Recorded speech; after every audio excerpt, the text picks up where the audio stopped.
To my channel. நீங்கள் பார்த்துருக்கிறது எங்கள் தோட்டத்தில் இருக்கிற நொச்சித்தலை பாருங்கள். இது பாருங்க நொச்சித்தலை பாருங்க. நொச்சித்தலை பாருங்கள். நொச்சித்தலை பற்றி பேசணுன்னா அதாவது சளிக்கு நொச்சித்தலை மாதிரி ஒரு ட்ரீட்மெண்ட்டு எங்கேயுமே கிடையாது. நீங்கள் மருந்து மாத்திரையில் எடுக்கிறது வேஸ்ட்டு. இந்த நொச்சித்தலை ஆவி பிடிச்சிங்கன்னா வச்சுக்கோங்க, இலை நொச்சின்னு சொல்லுவாங்க. அந்தளவுக்கு ஆவி பிடிச்சிங்கன்னா 3 டைம் ஆவி பிடிச்சிங்கன்னா அந்த மாதிரி ஒரு ட்ரீட்மெண்ட் எங்கேயும் கிடையாது. இது வந்து தோட்டத்தில் இருக்கிற நொச்சித்தலை. அப்புறம் பார்த்தீங்கன்னா வாழை பாருங்க, இதெல்லாம் வெட்டி விடணுங்க. கீழே விழுந்து கிடக்குது. இந்த வாழை மரம் வெட்டி விடணும், வேஸ்ட்டு வராது. அதனால் இங்கே பாருங்க எத்தனை வாழை இருக்குதுன்னு பாருங்கள். இங்கே ஒரு வாழை வந்து இன்னொரு மரம் மழை வந்தால் சாஞ்சிரு, ரொம்ப சாஞ்சாத்தான் இருக்குது. வேறு அந்த இடத்துல இது கொடுத்துருக்குறோம் ஒரு துளசி தலை. எத்தனை துளசி தலைன்னு பாருங்கள். இதே பாருங்க, இது எப்படி கிராஸாக போயிட்டுருக்குன்னு பாருங்கள். அப்புறம் பார்த்தீங்கன்னா இது வந்து தக்காளி செடி, இங்கே கருவேப்பிலை, இங்கே வந்து இளநியாக இருந்தது, அது பிடுங்காமட்டனால இப்போ காயாக வந்துருச்சு. தேங்காய் அதுலேயும் பூக்குது பாருங்க. இன்றைக்கி இந்த மாதிரி வேலை தான் நடந்துட்டுருக்குது தோட்டத்தில். இதெல்லாம் வந்து க்ளீன் பண்ணணும். இன்றைக்கி ஒருத்தர் க்ளீன் பண்ணுற கூப்பிட்டா 1500 கூலி கொடுக்கணும். இங்கெல்லாம் வந்து க்ளீன் பண்ணணும். கிணறு பம்பு செட்டு இன்றைக்கி தண்ணி விடல, எல்லாம் துவைச்சிட்டு போயிட்டாங்க. அப்புறம் பார்த்தீங்கன்னா கருவேப்பந்தலை பாருங்கள், எப்படி பச்சை பசைன்னு இருக்குது பாருங்கள். கருவேப்பந்தலை பாருங்க. இங்கே ஒரு ரோஸ் பூ பூத்துருக்குது. ரோஸு பாருங்க, எல்லோ ரோஸு எப்படி இருக்குதுன்னு பாருங்க.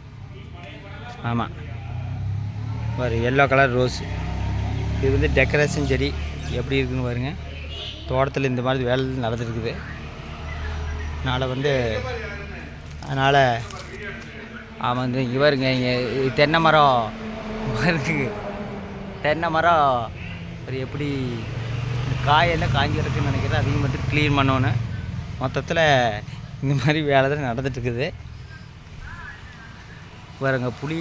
புளியங்காயெல்லாம் போட்டு போயாச்சு. கருவேப்பந்தலை எங்கே பார்த்தாலும் கருவேப்பந்தலை தான். ஆனால் மொத்தத்தில் இன்றைக்கி இந்த மாதிரி கொஞ்சம் க்ளீனிங் வேலை இருக்குது. அவங்கள பற்றியே பேசி வீடியோ போட்டால் ஒரு பிரயோஜனம் இல்லை. ஒரு பம்பு செட்டு இன்றைக்கி ஓட்டல. மொத்தத்தில் பம்பு செட்டு இன்றைக்கி தண்ணி விடல. அதனால் காலையிலே விட்டுட்டோங்க தண்ணி. இங்கே இந்த பக்கம் செம்பருத்தி இருக்குது. இது சவுக்கு மரத்தை அப்படியே வராங்க. செம்பருத்தி, கொய்யா மரம். இந்த மாதிரி இது ஒரு பயனுள்ள வீடியோ. ஏன்னா இந்த மாதிரி வீடியோ போட்டால் கொஞ்சம் நல்லா இருக்குது. சும்மா சண்டை பிடிக்கிற வீடியோவுமே வேறு பற்றி வீடியோ போட்டால் என்ன கேட்டால் கண்டென்ட் வீடியோ. இது பயனுள்ள வீடியோ. இது வியூஸ் போகாட்டி பரவாயில்ல, ஒன்றும் தப்பு இல்லை. எவ்வளோ சவுக்கு மரம்னு வருங்க. இங்கெல்லாம் வந்து வெயிலுக்கு தீ எரிச்சுட்டோம் தோட்டத்தில். இன்றைக்கி இது மாதிரி நடந்துட்டுருக்குது பாருங்க. இந்த வெயிலுக்கு இந்த சவுக்கு மரத்தில் ஒரு சேர் ஓட்டு கொடுத்தா நல்லா குளுன்னு காற்று வரும். நிறைய செடியெல்லாம் வைக்கணும், கொஞ்சம் வேலையில் இருக்குது. இந்த வேலைக்கு போயிட்டு இருக்கிறனால இது பண்ண முடிகிறதில்ல. மீதி டைம் தான் அவங்கள மாதிரி வீட்டுக்குள்ளேயே உட்காந்துட்டு வீடியோ போட்டோன்னா எல்லாம் வருமானம் வரும்.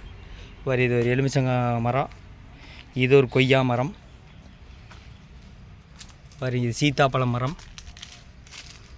மொத்தத்தில் இந்த மாதிரி வேலை நடந்துட்டுருக்குது. இங்கெல்லாம் இப்போ வச்ச செடி தான் துளசி செடி. நிறைய செடி வச்சு விடணுங்க. தண்ணியெல்லாம் நிறையவே இருக்குது. ஓகே, அடுத்த வீடியோவில் உங்களை சந்திக்கலாம். நன்றி, வணக்கம்.